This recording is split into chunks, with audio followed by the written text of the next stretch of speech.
Hello everybody, it's Jay Roby. Today we're going to be looking at the Reti opening for white.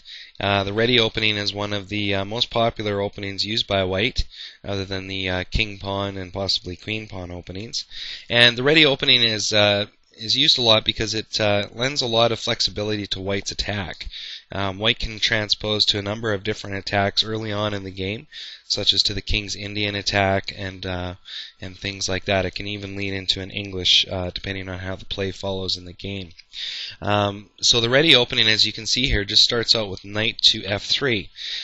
There is one drawback to this move in that it blocks down the f2 pawn, but really at this stage of the game, that's not a big hindrance to white whatsoever. And this knight here is immediately attacking a number of squares. It's attacking d4 and e5, which is always a pivotal square, and g5. So it's a very well placed knight right away. Now the book line continues for the Reti by black playing pawn to d5, and white's response is pawn to c4. Now, if black takes, which is part of the book line here, this pawn is considered a poison pawn. Black is not going to be up material because white now simply checks with the queen. Black blocks a check, and white captures pawn. So you can see here that white has just a commanding presence in the center already, and it hasn't even used the center pawns yet. So these center pawns can be moved to various squares to solidify black's presence here. So that's the main line Reti opening. So let's take a look at some other possibilities that black might play here for the Reti opening. So we've covered already pawn to d5, but let's look at some different ones here.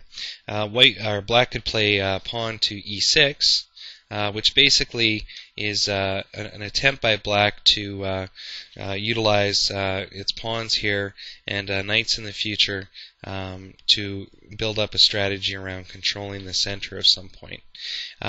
What's generally played by white in this position here is kind of a transposition to a King's Indian style attack. So for example, play might continue as follows. So white is ready to get going with the kingside castle.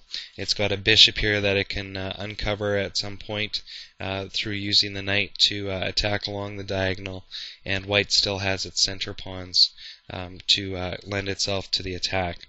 And the same thing usually follows if black were to say go with something like c6. Usually white's play at this point would be to continue with the hypermodern strategy of getting into a King's Indian style attack like that, such as follows. And the other option for black as well is, if we go back to the main line here, is instead of capturing this pawn, black could try to push the pawn here.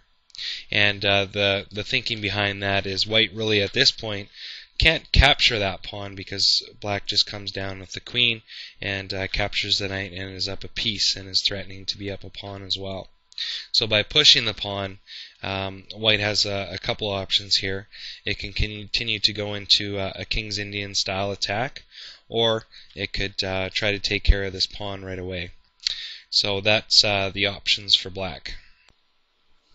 And as I mentioned earlier, the Reti opening can transpose into a number of different opening strategies for white, depending on black's play.